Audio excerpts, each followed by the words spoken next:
If you ever felt like giving up, please, before you give up, think about why you started. Bakit mo ba sinimulan yung ginagawa mo ngayon?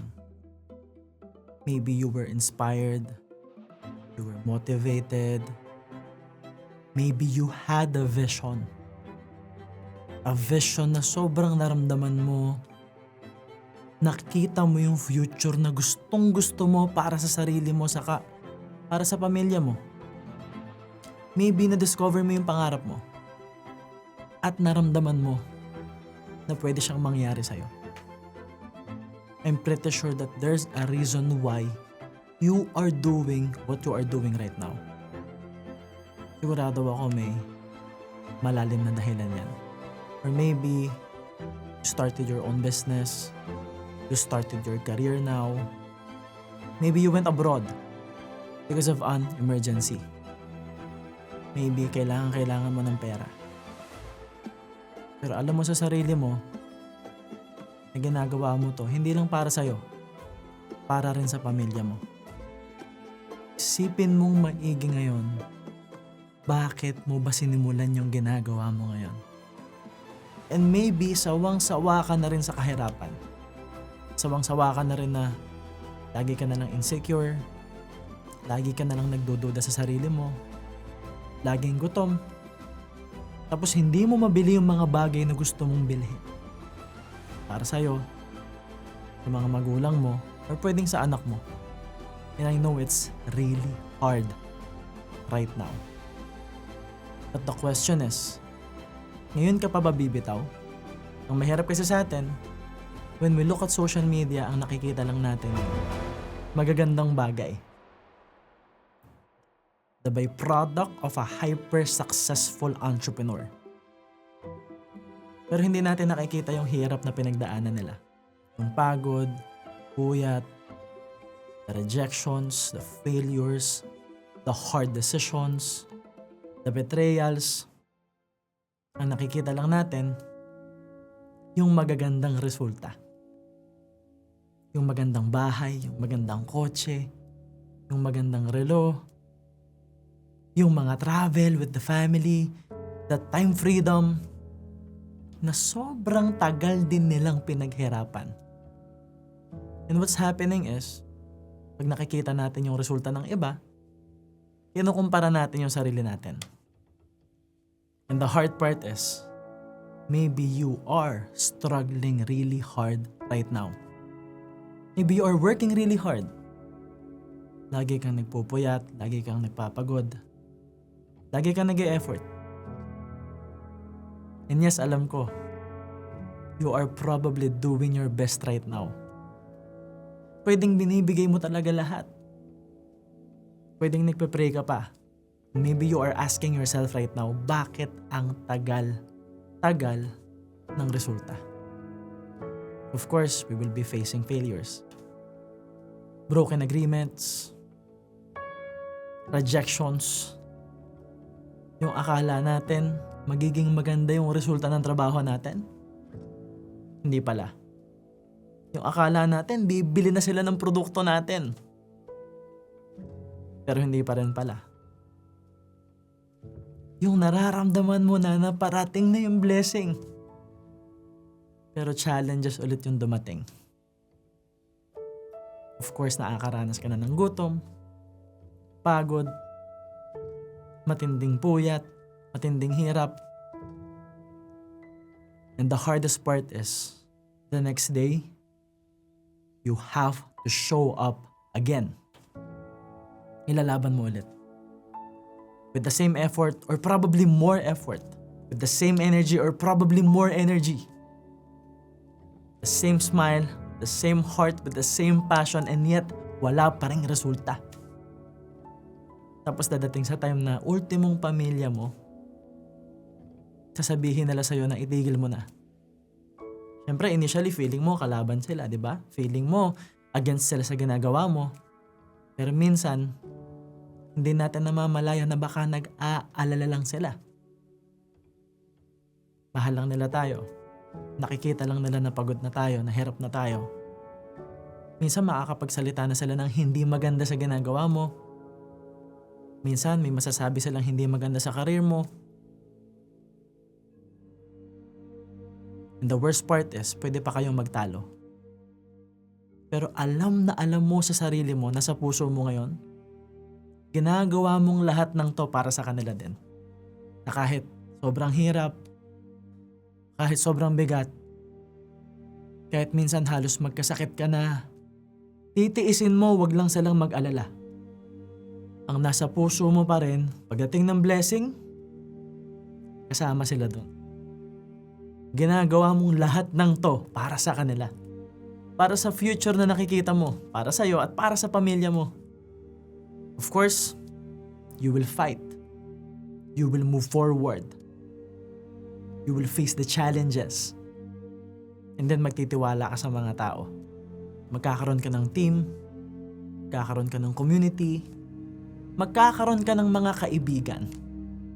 Sometimes we call them business partners, leaders, family. Pero ang masakit, the devil will attack you through the people that you think love you. Evil, negativity, toxicity. Aatakihin ka niyan gamit yung mga taong akala mo mahal ka. Mga taong pinagtiwalaan mo. Mga taong akala mo kasama mo hanggang huli. Minsan nga, yung mga kasama mo pang nag-struggle, yung tipong mga taong iniahon mo sa hirap, mga taong kahit walang-wala ka na, magbibigay ka pa rin sa kanila. Kasi bilang negosyante, bilang leader, umaasa ka na makakasama mo sila sa vision mo. Umaasa ka na makakasama mo sila hanggang huli. But most of the time, these are the people that will betray us. They will hate. They will say negative things about you. And the hard part is, you have to forgive. Kasi wala ka namang choice. Kasi maayos kang tao. Malinis ang puso mo. Maybe pagod ka na rin kasi. Maybe all you want is to move forward in your life. And maybe you realize that you have to love yourself. That before you say yes to other people, you have to say yes to yourself first. And you will say right now, ako naman muna. And finally, you learn your lesson. Sinimulan mong mahalin yung sarili mo. Sinimulan mong balikan ngayon yung mga dahilan bakit mo ito ginagawa. And na-realize mo na napakaganda ng future na naghihintay sa'yo. At grabe na rin yung mga pinagdaanan mo. Yes, malayo pa. Pero malayo ka na. Malayo na narating mo. Marami ka nang nalampasan. Ngayon ka pa ba susuko? And since you are now loving yourself, you acknowledge yourself now. You appreciate yourself now. Nung binalikan mo lahat ng pinagdaanan mo, lahat ng challenges na nalampasan mo, napakarami pala. Grabe ka na pala. Na-realize mo na nag-grow ka. Ang dami mong natutunan. Na-build na yung character mo. At alam mo sa sarili mo na worth it lahat ng sakripisyo mo. Kasi kung negosyante ka, dadating at dadating yung time na mahihirapan ka, mapapagod ka, mahina ang benta, palugi na yung negosyo mo, or baka nalulugi ka na ng ilang taon. That you always do your best for your team, for your employees. Kasi alam mo sa sarili mo na grabe yung hard work nila. Grabe yung effort nila. You never fail to acknowledge that. You always give them appreciation. You always give them love. They're always understanding. Minsan kahit naiinis ka na, mahabang mahaba pa rin yung pasensya mo. Kung negosyante ka, baka nga nandyan ka na ngayon eh. Sa point na ang nasa isip mo lang ngayon, yung team mo, yung employees mo, yung circle mo. Paano mo sila bibigyan ng magandang buhay? If you are an OFW, alam mo sa sarili mo, paakaya ka nandyan kasi may pinag-aaral kang anak, kapatid, umaasa sa'yo yung pamilya mo, kahit hindi mo namang gustong iwan yung anak mo, aalis ka eh. Kasi kailangan ng pera. And most probably, nagsisipag ka ngayon. Most probably, nagbibuild ka na ng negosyo. Kaya nga mas mahirap, di ba? Kasi maliban sa OFW ka, may negosyo ka pa. May side hustle ka pa. Maybe you are an employee right now and you love your job. Kahit sa una, hindi malaki yung sweldo, alam mo kung para saan yung ginagawa mo.